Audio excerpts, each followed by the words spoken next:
In bringing him either to Krame or Villamor.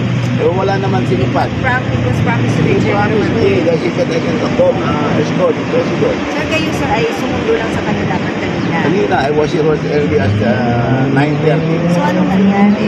Wala. Eh, pinahintay ko.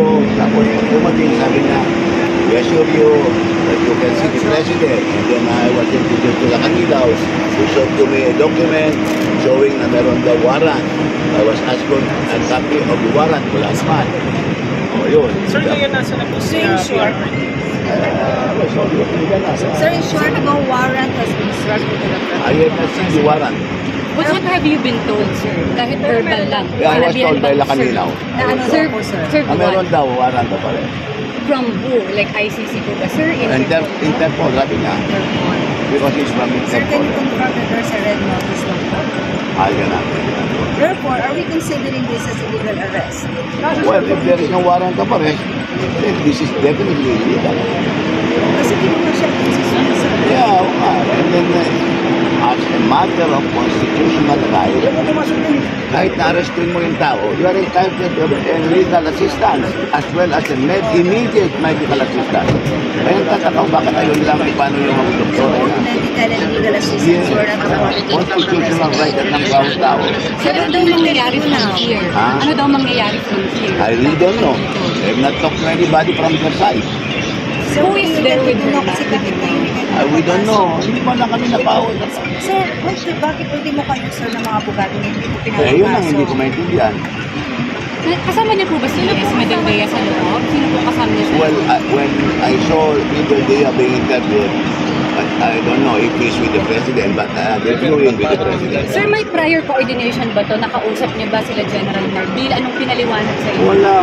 When I arrived here at about 9:35 this morning, I was able to see General Marbil, because we knew each other before.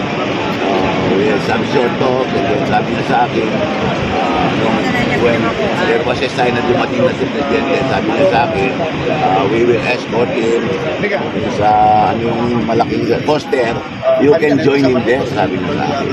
So I was waiting for them to tell me na I can Sigurado go. kasi ni Senator Bongo, yung kanyang... Based on your expertise, paano po ba ang process ng isang Interpol? Lilipat po ba siya somewhere else? Ano po bang mangyayari? I don't think na that's irregular or not irregular process. It should be dadaan din niya sa ating department. Okay. Nakausap niyo na po ba si Secretary Boying Gandulia? Wala naman. Sir, kahapon lang sinabi mo lahat sa kanila sa gobyerno na wala pa naman the warrant of arrest. All of a sudden, there was an arrest made. Well, if we are to talk about what is really there, I have not seen the warrant of arrest. So, yun ang malinaw. Wala pa. Since wala pa nila. Pero sir, ano po nakarating sa inyo na info? Warrant of arrest po ba for inciting to sedition? O warrant of arrest from Interpol? Wala. No notice whatsoever. Basta sinabi sa akin na kanila, may warrant of arrest. Sir, Sabi ko na sabi, nandyan. They never showed it to me.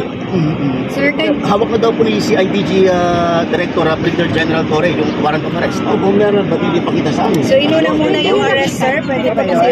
Sir, pwede yun. yun na take custody muna of the person, then warrant of arrest document follows? No, Is the that warrant of authorized? arrest must be shown first. Before you make an arrest. Before you arrest him. That is the Sir, are you able to legal communicate with basis of arresting PRRD? somebody is the warrant of Sir, arrest. mukhang ganun na nangyari. Inorma muna nila bago ipakita yung Correct. warrant of Ano arrest. nga, violation of rights. Sir, pwede bang kunyari, diretso ipapakita kay former President Duterte yung document hindi po sa abogado? Pwede rin po ba? Basically, it should be the person to be arrested. You cannot go, yeah. Pero, sir, as a lawyer, pwede going sa kanila